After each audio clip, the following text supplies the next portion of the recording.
ഈ സമയം മാളു ബെഡിൽ കിടന്ന് കരയുമായിരുന്ന മാളുവിൻ്റെ അടുത്തേക്ക് ചെന്നുകൊണ്ട് ജാനകി വിളിച്ചു. അമ്മായി, ശിവേട്ടൻ. മുഖം പൊത്തി പൊട്ടി കരയുന്നവളെ എന്തു പറഞ്ഞ് സമാധാനിപ്പിക്കുമെന്നറിയാതെ ജാനകി ദയനീയമായി അവളെ നോക്കി. മോളെ, നിനക്കറിയാലോ അവൻ്റെ സ്വഭാവം. ആര് പറഞ്ഞാലും അവൻ കേൾക്കില്ല. പിന്നെ ഞാനെന്ത് പറയാനാ മോളെ? അവളുടെ തോളിൽ കൈവച്ചുകൊണ്ട് ജാനകി പറയവേ അവളുടെ ഏങ്ങലടി ഉയർന്നിരുന്നു. എന്നോട് അപ്പോൾ ഒരു സ്നേഹവും ഉണ്ടായിരുന്നില്ലേ ശിവേട്ടന്? മോളിങ്ങനെ കരയാതെ അവളെ സമാധാനിപ്പിക്കാനെന്നോണം ജാനകി പറഞ്ഞുകൊണ്ടിരുന്നു.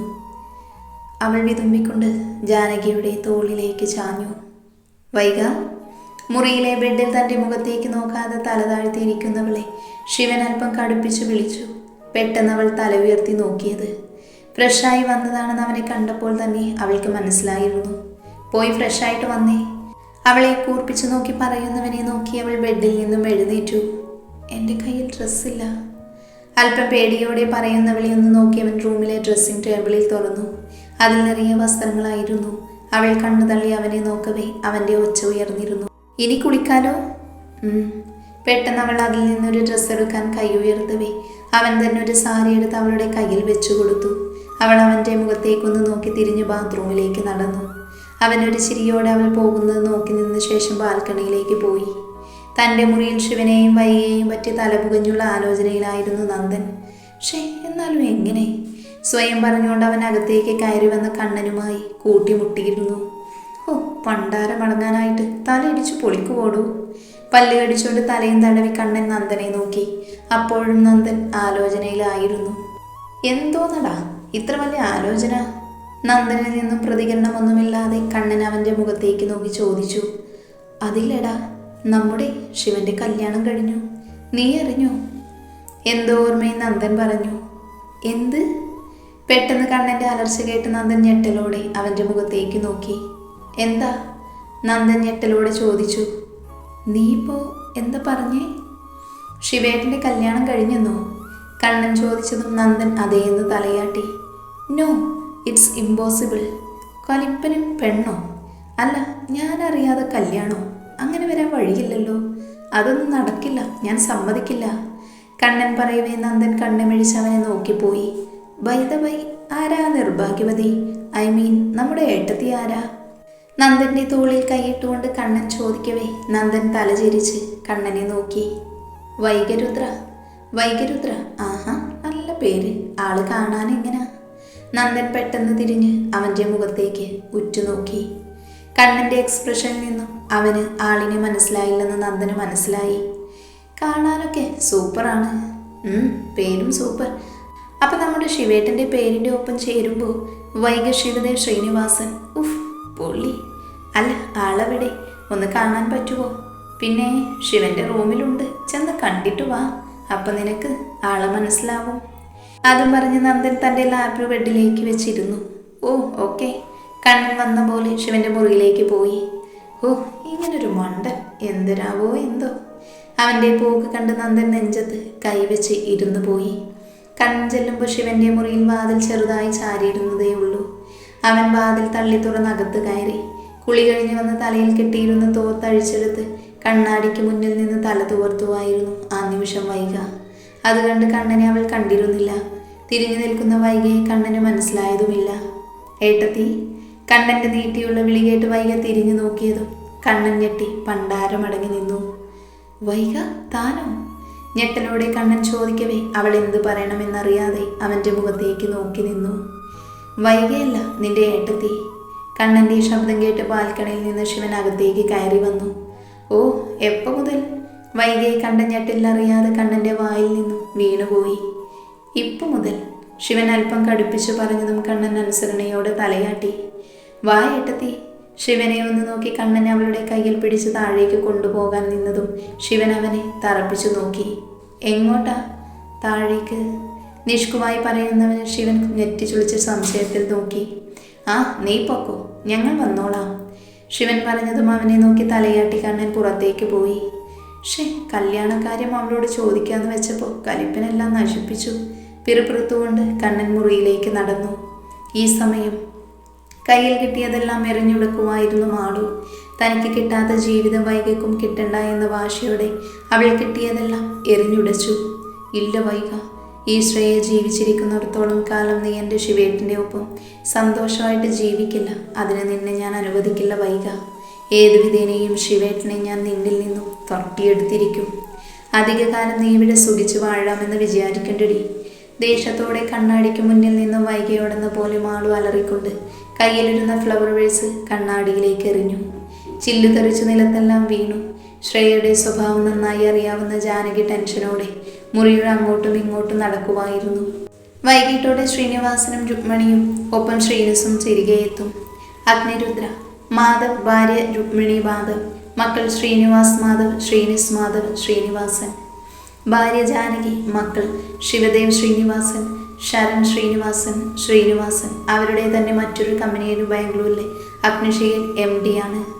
ശ്രീനിഷ് മാധവ്, ഭാര്യ അമ്പിളി ശ്രീനിഷ്, ഒരേ ഒരു മകൻ ശ്രാവൺ ശ്രീനിസ് മാധവ്.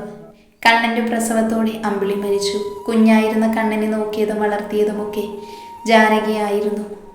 ശ്രീനിഷുമേട്ടനോടൊപ്പം അഗ്നിശിഖയിൽ CEO ആയി വർക്ക് ചെയ്യുന്നു. അഗ്നിശിഖയിൽ നടക്കുന്ന മീറ്റിങ്ങിൽ പങ്കെടുക്കാൻ രുക്മിണിയും പോകേണ്ട സാഹചര്യം ഉണ്ടായതിനാൽ അവരും മക്കളോടൊപ്പം പോയി. അവരെത്തുമ്പോൾ ശിവന്റെ വിവാഹം കഴിഞ്ഞതറിഞ്ഞ എന്തൊക്കെ സംഭവിക്കുമോ എന്ന ഭയത്തിൽ ജാനകി പേടിയോടെ നിന്നു. അപ്പോഴാണ് കണ്ണൻ ജാനകിയുടെ അടുത്തേക്ക് വന്നത്. എന്താ വല്യമ്മേ? എടാ, എന്തൊക്കെയാണ് അവിടെ നടക്കുന്നേ? എനിക്കൊന്നും മനസ്സിലാവുന്നില്ല. നെറ്റിയിൽ കൈവച്ചുകൊണ്ട് ജാനകി അവനെ നോക്കി ചോദിച്ചിരുന്നു. എനിക്കും അറിയൂല.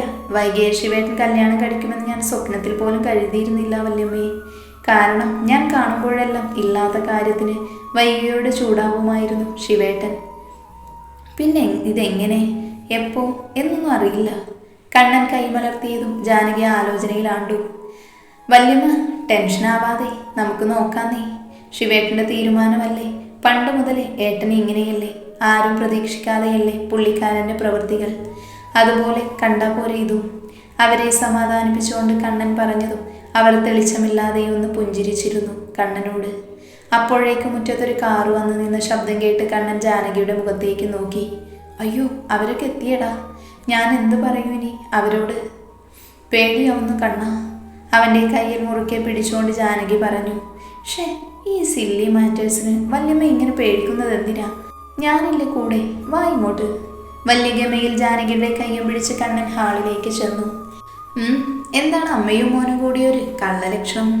ഹാളിലെ സോഫയിലേക്ക് ഇരുന്നു കൊണ്ട് ശ്രീനിവാസൻ ചിരിയോടെ അവരോട് രണ്ടുപേരോടായി ചോദിച്ചു. അയാളോടൊപ്പം തന്നെ ശ്രീനിഷും മറുവശത്തായി രുക്മിണിയും ഉണ്ടായിരുന്നു. അത് കേട്ടാ, പേടിയോടെ ജാനകി പറഞ്ഞു തുടങ്ങവേ പുറകിൽ നിന്നും ശിവന്റെ ശബ്ദമുയർന്നു. ഞാൻ പറയാം. ഗൗരവമേറിയ ശിവന്റെ ശബ്ദം കേട്ട് എല്ലാവരുടെയും കണ്ണുകൾ അവനിലേക്ക് നീണ്ടു. എന്താ ശിവ? ശ്രീനിഷ് അവൻ്റെ മുഖത്തേക്ക് നോക്കി ചോദിച്ചു. എൻ്റെ വിവാഹം കഴിഞ്ഞു.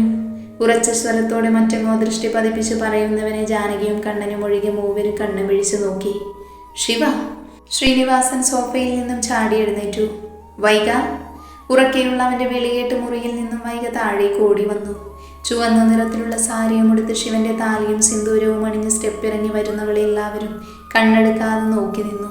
അപ്പോഴേക്കും അവൾ ശിവന്റെ അടുത്തെത്തി. ഇവളാണ് എൻ്റെ ഭാര്യ വൈകരുദ്ര. കടുത്ത സ്വരത്തിൽ ശിവൻ പറയവേ എല്ലാവരുടെയും കണ്ണുകൾ തലകുനിച്ച് നിൽക്കുന്ന വൈകയിലായിരുന്നു. വൈക, ഇത് അഗ്നിരുദ്രയാണ്. ഇവിടെ തെറ്റ് ചെയ്തിട്ടില്ലാത്ത ആരും തലകുനിച്ച് നിൽക്കാൻ പാടില്ല. തല ഉയർത്തിപ്പിടിച്ച് നിൽക്കണം. മനസ്സിലായോ നിനക്ക്? രുക്മിണിയുടെ ദേഷ്യത്തോടെയുള്ള താക്കീത് കേട്ട് വൈക തല ഉയർത്തി നിന്നു. അപ്പോഴും ശിവന്റെ കൈകൾ അവളെ തന്നോട് ചേർത്ത് പിടിച്ചിരുന്നു. ശിവ, എന്താടാ ഇത്? ഇങ്ങനെയാണോ വേണ്ടത്? നിനക്കെന്താ തീരെ ബോധമില്ലേ? നിനക്ക് വില ഇഷ്ടമാണെന്ന് പറഞ്ഞിരുന്നെങ്കിൽ നാടറിഞ്ഞ് നടത്തുമായിരുന്നില്ലേ നിങ്ങളുടെ വിവാഹം? ഇതിപ്പോ മീഡിയാസ് വല്ലതും അറിഞ്ഞ എന്തൊക്കെ എഴുതി പിടിപ്പിക്കുമോ എന്തോ? ശ്രീനിസ് അവൻ്റെ മുഖത്തേക്ക് നോക്കി വേവലാതിയോടെ പറഞ്ഞു. അങ്ങനെ വേണ്ടാത്തത് എന്തേലും എഴുതിയാൽ അവൻ്റെ കൈ ഞാൻ വെട്ടും. വല്യച്ഛൻ പേടിക്കേണ്ട, അതൊക്കെ വേണ്ട പോലെ ഞാൻ കൈകാര്യം ചെയ്തോളാം. സ്വന്തം വല്യച്ഛന് മുന്നിൽ പോലും പറയുന്ന കാര്യം സൗമ്യമായി പറയാതെ ഗൗരവത്തിൽ പറയുന്നവനെ വൈക കണ്ണെടുക്കാതെ നോക്കി നിന്നു. എൻ്റെ ഈശ്വര, ഇങ്ങേരെന്താ ഇങ്ങനെ? ഇതിങ്ങനെ പോയാൽ എനിക്ക് പണിയാക്കുമല്ലോ. വൈക മനസ്സിൽ പറഞ്ഞതാണെങ്കിലും എങ്ങനെയോ അടുത്ത് നിന്ന് ശിവൻ അത് കേട്ടു. പണി ഞാൻ തരുന്നുണ്ട്. അവളുടെ കാതോരം ചെറുതായി താഴ്ന്നുകൊണ്ട് അതിനുള്ള മറുപടിയും അവൻ നൽകി. പെട്ടെന്ന് അവൻ്റെ ശ്വാസം കാതോരം പതിയവേ അവൾ ചെറുതായി വിറച്ചു പോയിരുന്നു. കഴിഞ്ഞത് കഴിഞ്ഞു. ജാനകി, പോയി ആഹാരം എടുത്തു വെക്കും മോളെ. ശ്രീകുട്ട, നാളെ പോവേണ്ടതല്ലേ? രണ്ടാളും പോയി ഫ്രഷായി വാ. ശിവ എൻ്റെ കൂടെ വാ. രുക്മണി എല്ലാവരെയും നോക്കി ഗൗരവത്തിൽ പറഞ്ഞുകൊണ്ട് മുറിയിലേക്ക് നടന്നിരുന്നു. ശിവൻ വൈകിയെ ഒന്ന് നോക്കി മുത്തശ്ശിയുടെ പിന്നാലെ ചെന്നു. ശ്രീനിവാസനും ശ്രീനിഷും അവളെ നോക്കി പുഞ്ചിരിച്ചുകൊണ്ട് കണ്ണു ചിമ്മി കാണിച്ചു. അവരവരുടെ മുറിയിലേക്ക് പോയി. വാ. എന്ത് ചെയ്യണമെന്നറിയാതെ നിന്ന വൈകിയെ ജാനകി ഒരു പുഞ്ചിരിയോടെ അടുക്കളയിലേക്ക് വിളിച്ചുകൊണ്ട് പോയി. അവരെ നോക്കി ചുണ്ടിൽ വിരിഞ്ഞ ചിരിയോടെ കണ്ണൻ നന്ദൻ്റെ അടുത്തേക്ക് ചെന്നു. മുത്തശ്ശി. മുറിയിലെ ബെഡിലിരുന്ന് മുത്തശ്ശിയുടെ അടുത്തിരുന്നു കൊണ്ട് ശിവൻ ആർദ്രമായി വിളിച്ചു. നിന്റെ സെലക്ഷൻ എനിക്ക് ഇഷ്ടപ്പെട്ടു. നീ പറഞ്ഞപ്പോൾ ഇത്രയും വിചാരിച്ചല്ല മോനെ. എന്തായാലും അവൾ സുന്ദരിയാ. ഇവൾ നിനക്ക് നന്നായി ചേരും. അവൻ്റെ തലയിൽ പതിയെ തഴുകിക്കൊണ്ട് രുക്മണി പറഞ്ഞു. മുത്തശ്ശിക്ക് ഇഷ്ടമായോ? പിന്നെ ഒത്തിരി ഇഷ്ടമായി ശിവൻകുട്ട. അല്ല, അവളുടെ വീട്ടുകാരോ? അവൾ സമ്മതിച്ചോ? സംശയത്തോടെ അവൻ്റെ മുഖത്തേക്ക് നോക്കി മുത്തശ്ശി ചോദിച്ചു. അവൻ അവരുടെ മടിയിലേക്ക് തലചായ്ച്ചുകൊണ്ട് ഇതുവരെ നടന്നതെല്ലാം അവരോട് പറഞ്ഞു. അവനെ അടിക്കുമല്ലോ, കൊല്ലുമായിരുന്നു വേണ്ടത്. എന്തായാലും നന്നായി. ഇപ്പോഴെങ്കിലും നിനക്ക് അവളെ കിട്ടിയല്ലോ. കുറേ നാളായില്ലേ വൈകാ എന്ന് പറഞ്ഞ് നീ അലമുറയിടാൻ തുടങ്ങിയിട്ട്. ഇപ്പോഴെങ്കിലും അത് സാധിച്ചല്ലോ. അവൻ്റെ തലയിൽ കിഴക്കി മുത്തശ്ശി പറയവേ അവൻ ചമ്മലോടെ അവരെ നോക്കി. ദേ മുത്തശ്ശി, ഇതൊന്നും അവൾ അറിയരുത്. എന്നാ തീർന്നു. ഞാനൊന്നേ ആലോചിക്കട്ടെ, എന്നിട്ട് നമുക്ക് നോക്കാം. അല്ല, എവിടെയാ ശ്രേയ എന്ന് പറയുന്നവൾ? അവളെ എങ്ങാനും നീ കെട്ടിയിരുന്നേൽ അവളുടെ സ്വഭാവത്തിന് അവളെ എവിടെയുള്ളവരെയെല്ലാം അടിച്ചിറക്കിയേനെ. അതാണ് അവള്. ഇഷ്ടക്കേടോടെ മുത്തശ്ശി പറയവേ അവൻ ചിരിയോടെ അവരെ നോക്കിയിരുന്നു. പിന്നെ ശിവ, നീ എപ്പോഴും വൈകമോൾക്കൊപ്പം തന്നെ വേണം. കാരണം അവൾ എന്തെങ്കിലും പറഞ്ഞ് ആ കുട്ടിയെ വിഷമിപ്പിക്കും. എനിക്കുറപ്പാ. ചിലപ്പോൾ ഉപദ്രവിച്ചെന്നിരിക്കും. ജാനകി അവളോട് ദേഷ്യം കാണിക്കാൻ വഴിയില്ല. അവൾ എപ്പോഴേ സ്വീകരിച്ചു കാണും മരുമകളായിട്ട് വൈകിയെ. അതെനിക്കുറപ്പാ. അവനൊരു താക്കീതെന്ന പോലെ മുത്തശ്ശി പറഞ്ഞു കൊടുത്തു. എനിക്കറിയാം മുത്തശ്ശി, ഞാൻ നോക്കിക്കോളാം. എന്നാ മോന് ചെല്ല്. മുത്തശ്ശി ഫ്രഷൊക്കെ ആയിട്ട് അങ്ങോട്ട് വരാം മോനെ. ചിരിയോടെ അവൻ്റെ തലയിൽ തഴുകിക്കൊണ്ട് മുത്തശ്ശി പറഞ്ഞതും അവൻ ചിരിയോടെ തലയാട്ടി പുറത്തേക്ക് പോയി. ശിവനാളിലേക്ക് ചെല്ലുമ്പോൾ കണ്ടത് ജാനകിയോടൊപ്പം ആഹാരമെല്ലാം വിളമ്പി എടുത്തു വെക്കുന്ന വൈകിയായിരുന്നു. ഇടയ്ക്ക് എന്തൊക്കെ പറഞ്ഞ് ചിരിക്കുന്നുണ്ട്. അവൻ ചുണ്ടിൽ വിരിഞ്ഞ പുഞ്ചിരിയോടെ അവരിരുവരെയും നോക്കി നിന്നു. ശിവൻ നോക്കുന്നത് കണ്ടതും ജാനകി അവനെ പുച്ഛിച്ചുകൊണ്ട് വൈകിയുടെ തോളിൽ കൈയിട്ട് അടുക്കളയിലേക്ക് പോയി. ശിവൻ വായും പൊളിച്ചു നോക്കവേ ഇരുവരും പോയി കഴിഞ്ഞിരുന്നു. എന്തോന്നടേ വായും പൊളിച്ച് നിൽക്കുന്നേ? താഴേക്ക് കണ്ണനോടൊപ്പം ഇറങ്ങി വന്ന നന്ദൻ ശിവൻ വായും പൊളിച്ച് നിൽക്കുന്നത് കണ്ടതും സംശയത്തോടെ ചോദിച്ചു. പെട്ടെന്ന് നന്ദൻ്റെ ശബ്ദം കേട്ട് ശിവൻ തിരിഞ്ഞു നോക്കി. അവൻ എന്താന്ന് പുരികമുയർത്തി ചോദിച്ചതും ശിവൻ ഒന്നുമില്ലെന്ന് പറഞ്ഞ് കൈ കഴുകി വന്ന് കഴിക്കാനിരുന്നു. അപ്പോഴേക്കും മുത്തശ്ശിയും ശ്രീനിവാസനും ശ്രീനിസുമെല്ലാം ഫ്രഷായി വന്നു. അവർക്കെല്ലാം ആഹാരം വിളമ്പിക്കൊടുത്ത് ജാനകിയായിരുന്നു. ശിവന്റെ ഉഴപ്പിച്ചുള്ള നോട്ടം കണ്ടതും വൈക അവന് വിളമ്പിക്കൊടുത്തു. ശേഷം കണ്ണനും നന്ദനും അവൾ തന്നെ വിളമ്പി. മോളിരിക്ക്, അമ്മ വിളമ്പിത്തരാം. ജാനകി ചിരിയോടെ പറഞ്ഞതും വൈക ശിവനെ നോക്കി. അവൻ തൊട്ടടുത്തിരിക്കുന്ന ചെയർ കണ്ണുകൊണ്ട് കാട്ടി ഇരിക്കാൻ അവളോട് പറഞ്ഞു. അവൾ അവിടേക്ക് ഇരിക്കാൻ ഒരുങ്ങവേ ശ്രേയ ഓടി വന്ന് അവിടേക്ക് കയറിയിരുന്നു. എല്ലാവരും പരസ്പരം നോക്കി ശിവനിലേക്ക് നോട്ടം വായിച്ചു. ശിവൻ ഇഷ്ടക്കേടോടെ ശ്രേയയെ നോക്കുവായിരുന്നു ആ നിമിഷം. വൈകയുടെ നോട്ടവും ശിവന്റെ മുഖത്തേക്ക് തന്നെയായിരുന്നു. എന്തുകൊണ്ടോ ശിവനോടൊപ്പം അവളെ കണ്ടതും വൈകയ്ക്ക് വിറഞ്ഞു കയറി. എങ്കിലും അവൾ ഒന്നും മിണ്ടാതെ അവൻ്റെ മുഖത്തേക്ക് കൂർപ്പിച്ച് നോക്കി നിന്നു. എന്ത് നോക്കി നിൽക്കുന്നേ? എനിക്ക് വിളമ്പിത്താ വൈക. ചെറിയൊരു പുച്ഛത്തോടെ മാള് പറയും. അവൾ പല്ല് കടിച്ചുകൊണ്ട് ശിവനെ ഉറ്റു നോക്കിയിരുന്നു. അവൾ നിന്റെ വേലക്കാരിയല്ല, നിനക്ക് വിളമ്പി തരാൻ. വേണമെങ്കിൽ എടുത്ത് കഴിക്ക്. വൈക, ഇവിടെ വന്നിരിക്കാനാ ഞാൻ നിന്നോട് പറഞ്ഞത്. ശിവൻ ദേഷ്യത്തിൽ പറഞ്ഞതും എല്ലാവരും കണ്ണു മിഴിച്ച് അവനെ നോക്കി. വൈകയാണിൽ എവിടെ ഇരിക്കാനായി ഇങ്ങേര് പറയുന്നത് എന്ന ചിന്തയിലായിരുന്നു. ശ്രേയ വൈകയെ പുച്ഛത്തോടെ നോക്കുന്നത് കണ്ടതും കണ്ണനും നന്ദനും പരസ്പരം നോക്കി അവളുടെ മുഖത്തേക്ക് നോക്കിയിരുന്നു. വൈക ശിവന്റെ നോട്ടം കണ്ട് അവൻ്റെ അടുത്തേക്ക് നടന്നതും മാളു അറിയാത്ത പോലെ ചൂടുകറി അവളുടെ കാലിലേക്ക് മറിച്ചിട്ടു. ചൂടുകറി വീണതും വൈക അറിയാതെ നിലവിളിച്ചു പോയി. അവളുടെ വിളി കേട്ട് എല്ലാവരും പെട്ടെന്ന് അവളുടെ മുഖത്തേക്ക് നോക്കി. അവൾ ശ്രേയയെ കലിപ്പിച്ചൊന്ന് നോക്കി അടുക്കളയിലേക്ക് ഓടി. അവളുടെ ഓട്ടം കണ്ട് ശിവൻ എഴുന്നേറ്റ് അവളുടെ പിന്നാലെ ചെന്നു. അയ്യോ, എന്തു പറ്റി? ജാനകി വെപ്രാളത്തോടെ അടുക്കളയിലേക്ക് ചെന്നു. പിന്നാലെ വന്ന ശ്രേയ ഒഴിച്ചു ബാക്കി എല്ലാവരും. അപ്പോഴൊരു പുച്ഛച്ചിരിയോടെ അവർ പോകുന്നത് നോക്കിയിരുന്നിരുന്നു മാളു. ഓ, വന്നെന്ന് തന്നെ എല്ലാവരെയും കയ്യിലെടുത്തല്ലോ പന്ന മോള്. അധികകാലം ഉണ്ടാകില്ല ഈ നെകളിപ്പ്. ഞാനിവിടെ ഉള്ളിടത്തോളം നീ ശിവേട്ടൻ്റെ ഒപ്പം സന്തോഷമായിട്ട് ഇരിക്കില്ല വൈക, നീ ഓർത്ത് വെച്ചോ. ദേഷ്യത്തിൽ അത് പറഞ്ഞ് അവൾ ആഹാരം ആസ്വദിച്ച് കഴിക്കാൻ തുടങ്ങി. വൈക പുറത്തെ പൈപ്പിന്റെ മൂട്ടിൽ നിന്ന് പൈപ്പ് തുറന്ന് ആ വെള്ളത്തിലേക്ക് കാൽ നീട്ടിപ്പിടിച്ച് നിൽക്കുകയായിരുന്നു അവൾ. കാല് ചുവന്നിട്ടുണ്ടായിരുന്നു.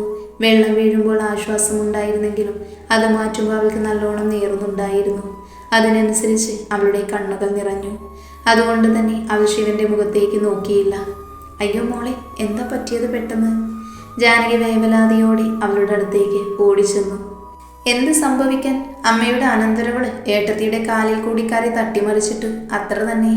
കണ്ണൻ അല്പം ദേഷ്യത്തിൽ പറഞ്ഞതും ശിവൻ ദേഷ്യത്തിൽ തിരിഞ്ഞകത്തേക്ക് കയറിപ്പോയി. ജാനകി ഒഴിച്ചെല്ലാവരും പരസ്പരം നോക്കി അവന്റെ പിന്നാലെ ചെന്നു. മോളിവിടെ നിൽക്ക്, അമ്മ മരുന്ന് കൊണ്ടുവരാം. അതും പറഞ്ഞ് ജാനകി അകത്തേക്ക് നടന്നു പോയിരുന്നു. ശ്രേയ! ശിവന്റെ അലർച്ച കേട്ട് ഞെട്ടി ശ്രേയ ചേറിൽ നിന്നും ചാടി എണീറ്റു. നീയാണോടി എൻ്റെ പെണ്ണിന്റെ കാലിൽ കൂടി ചൂട് കറി തട്ടിയിട്ടത്? കൽപ്പിൽ ശിവൻ ചോദിച്ചതും അവളൊന്ന് പതറിയെങ്കിലും അത് മറച്ചുകൊണ്ട് അവൾ മറുപടി നൽകി. ഞാനോ? ശിവേട്ടൻ എന്തേ പറയുന്നേ?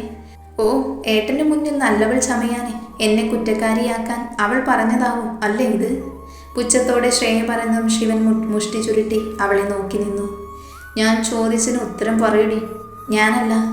എടുത്തടിച്ചതുപോലെ മറുപടി പറഞ്ഞുകൊണ്ട് പോകാൻ തുനിഞ്ഞതും ശിവന്റെ അലർച്ച വീണ്ടും ഉയർന്നു. കിഷോർ! ഉറക്കെയുള്ള ശിവന്റെ അലർച്ച കേട്ട് സെക്യൂരിറ്റി അകത്തേക്ക് ഓടി വന്നു. അവൻ കിഷോറിനോടായി എന്തോ പറഞ്ഞതും അയാൾ തലയാട്ടി പുറത്തേക്ക് പോയി. നീ എങ്ങോട്ടാ? അവിടെ നിൽക്ക്. തിരിഞ്ഞു പോകാൻ തുടങ്ങിയ ശ്രേയയെ തടഞ്ഞുകൊണ്ട് നന്ദൻ പറഞ്ഞു. അല്പം കഴിഞ്ഞതും വൈകിയും താങ്ങി പിടിച്ച് ജാനകി ഉള്ളിലേക്ക് കയറി വന്നു. അവളെ സോഫയിലേക്ക് ഇരുത്തി ജാനകി അവൾക്ക് മരുന്ന് പുരട്ടിക്കൊടുത്തു. നീറ്റിൽ കൂടുമ്പോൾ അവളിൽ നിന്നും ഞെരുക്കത്തോടെയുള്ളൊരു ശബ്ദം പുറത്തേക്ക് വന്നു. അത് കേൾക്കും തോറും ശിവന് ദേഷ്യം വരാൻ തുടങ്ങി. അല്പം കഴിഞ്ഞതും കിഷോർ ലാപ്ടോപ്പും കൊണ്ട് അകത്തേക്ക് കയറി വന്ന് ശേഷം CCTV വിഷ്വൽസ് ശിവന് മുന്നിൽ ഓൺ ചെയ്തു. ശ്രേയ വൈകിയുടെ കാലിലേക്ക് കറി മറിച്ചിടുന്നത് വ്യക്തമായി കണ്ട എല്ലാവരും ദേഷ്യത്തോടെ ശ്രേയയെ നോക്കി. ശേഷം എല്ലാവരും ശിവന്റെ പ്രതികരണത്തിനായി അവന്റെ മുഖത്തേക്ക് നോക്കി. ശ്രേയ പകപ്പോടെ എല്ലാവരെയും നോക്കി. ആ സമയം ശിവന്റെ കൈ അവളുടെ കരണത്ത് പതിഞ്ഞു. പ്രതീക്ഷിക്കാതെയുള്ള ശിവന്റെ അടിയുടെ ശക്തിയിൽ ശ്രേയ നിലത്തേക്ക് വീണുപോയി. അവൻ ദേഷ്യത്തോടെ അവളുടെ മുഖത്തേക്ക് നോക്കി നിൽക്കുമായിരുന്നു. കണ്ണൻ പതിയെ പറഞ്ഞത് നന്ദൻ തലചരിച്ച് അവനെ നോക്കി. ഒന്നുകൂടി. ചുമ്മാ ഇരിക്കടി. നന്ദൻ പതിയെ പറയവേ കണ്ണൻ വാ പൂട്ടിയിരുന്നു. ഇനി എൻ്റെ പെണ്ണിനെതിരെ പ്രവർത്തിക്കാൻ തോന്നുമ്പോൾ ഇത് ഓർമ്മ വേണം, മനസ്സിലായോടി പന്ന മോളെ. ശിവൻ അലറിക്കൊണ്ട് വൈകിക്ക് നേരെ തിരിഞ്ഞു. സോഫയിൽ വേദന കടിച്ചമർത്തി കണ്ണടച്ചിരിക്കുന്നവളെ ഇരു കൈയിലും കോരിയെടുത്ത് അവൻ മുറിയിലേക്ക് നടന്നു. അവൾ മിഴിച്ചു നോക്കവേ അവൻ അവളെ കൂർപ്പിച്ചു നോക്കിയിരുന്നു. അവളെയും തൂക്കിയെടുത്ത് പോകുന്ന ശിവനെ നോക്കി എല്ലാവരുടെയും ചുണ്ടിൽ പുഞ്ചിരി തെളിഞ്ഞു. അപ്പോഴും വൈകിയോടുള്ള ദേഷ്യത്തോടെ പെറുപെറുത്തുകൊണ്ട് മാളു മുറിയിലേക്ക് നീങ്ങി. മുറിയിലെത്തി വൈകിയെ ശ്രദ്ധയോടെ ബെഡിലേക്ക് ഇരുത്തി ശിവൻ അവളെ കൂർപ്പിച്ചൊന്ന് നോക്കി വന്ന പോലെ താഴേക്ക് ഇറങ്ങിപ്പോയി.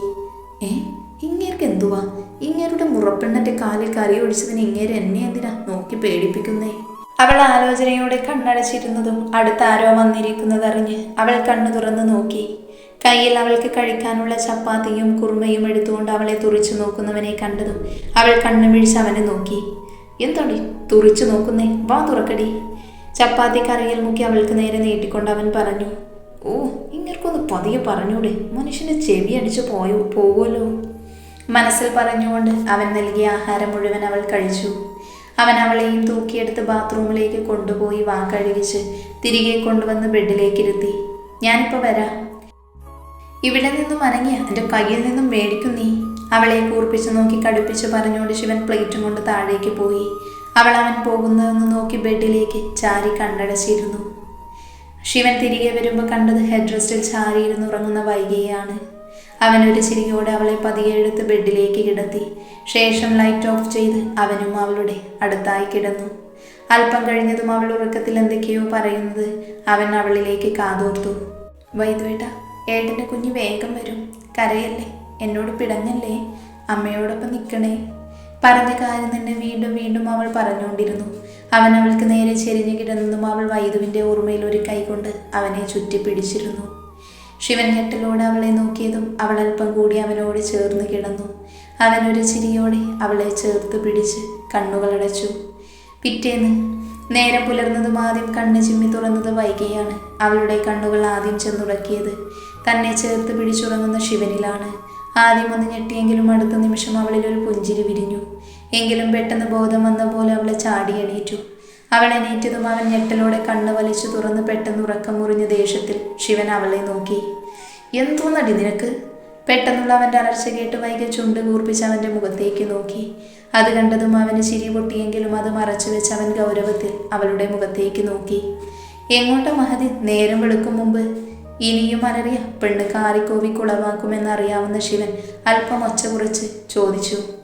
കുളിക്കാൻ. അത് പറഞ്ഞവൾ അവൻ്റെ മുഖത്തേക്ക് നോക്കി. ഈ വയ്യാത്ത കാലം വെച്ച് നീ ഒറ്റയ്ക്ക് എണീറ്റ് പോകുമോ? ഒന്ന് മൂടിക്കൊണ്ട് അവൾ കാല് നിലത്ത് കുത്തിയതും വീണ്ടും നീറാൻ തുടങ്ങി. അവൾ വേദന കൊണ്ട് നെറ്റി ചുളിക്കുന്നത് കണ്ട് ശിവൻ ഒന്ന് നെടുവീർപ്പിട്ടുകൊണ്ട് എണീറ്റു വന്ന് അവളെ തൂക്കിയെടുത്ത് ബാത്റൂമിലേക്ക് നടന്നു. അവൾ കണ്ണു മിഴിച്ചുകൊണ്ട് അവനെ നോക്കി അവൻ്റെ കൈക്കുള്ളിലിരുന്നു. അവളെ കൊണ്ടുപോയി ബാത്റൂമിൽ ശ്രദ്ധയോടെ ഇരുത്തി അവൻ. ഇവിടെ ഇരിക്കണേ, ഞാനിപ്പോൾ വരാം, എഴുന്നേൽക്കരുത്. അത്രമാത്രം പറഞ്ഞവൻ പുറത്തേക്ക് പോയി. അവൾ പതിയെ തലയാട്ടി തൻ്റെ കാലിലേക്ക് നോക്കി. ചെറുതായി നീര് വെച്ചിട്ടുണ്ട്. ശിവൻ പുറത്തേക്ക് പോയി അവൾക്ക് മാറാനുള്ള ഡ്രസ്സ് എടുത്തുകൊണ്ട് വന്നു. ഒരു കാല് നിലത്ത് കുത്തി നിർത്തി മറ്റേ കാൽ അവൻ്റെ കാലിന് മുകളിൽ വെക്കാൻ ശിവൻ പറഞ്ഞതും അവൻ്റെ അലർച്ച പേടിച്ചവൾ അവൻ പറഞ്ഞതനുസരിച്ച് അവൾ ബാലൻസ് കിട്ടാനായി ശിവൻ്റെ ഇടുപ്പിലൂടെ കൈ ചുറ്റി അവൻ്റെ ബനിയൻ മുറുക്കെ പിടിച്ചു. ശേഷം അവൻ കണ്ണടച്ച് അവളുടെ സാരിയുടെ പിന്നഴിച്ചു. അവൾ അവൻ്റെ മുഖത്തേക്ക് തന്നെ നോക്കി നിന്നു. അവനെപ്പോഴും കണ്ണു മുറുക്കെ അടച്ചുകൊണ്ട് അവളുടെ വസ്ത്രമെല്ലാം അഴിച്ചു മാറ്റിയിരുന്നു. ശേഷം അവൻ കൊടുക്കുന്ന മുണ്ടെടുത്ത് അവൾ നേരെ നീട്ടി അത് ഉടുക്കാൻ പറയവേ അവൾ ശിവന്റെ മുഖത്തേക്ക് നോക്കിക്കൊണ്ട് അവളുടെ മാറിന് മുകളിലൂടെ മുണ്ട് മുറുക്കെ കെട്ടിവെച്ചു. അപ്പോഴും അവൾ പിന്നോട്ട് വീഴാതിരിക്കാൻ ശിവൻ അവളെ മുറുക്കെ പിടിച്ചിരുന്നു. കഴിഞ്ഞു വൈക പറയവേ ശിവൻ ഒന്ന് മൂളിക്കൊണ്ട് അവളെയും കൊണ്ട് ഷവറിൻ്റെ അടിയിലേക്ക് നീങ്ങി നിന്നു. അവൻ അവളെ നോക്കാതെ തന്നെ അവളെ ചേർത്ത് പിടിച്ചു നിന്നു. ഷവറിൽ നിന്നുള്ള തണുത്ത വെള്ളം ശരീരത്തിലേക്ക് പതിച്ചതും അറിയാതെ വിറച്ചുകൊണ്ട് വൈക അവൻ്റെ ദേഹത്തേക്ക് ചേർന്നു.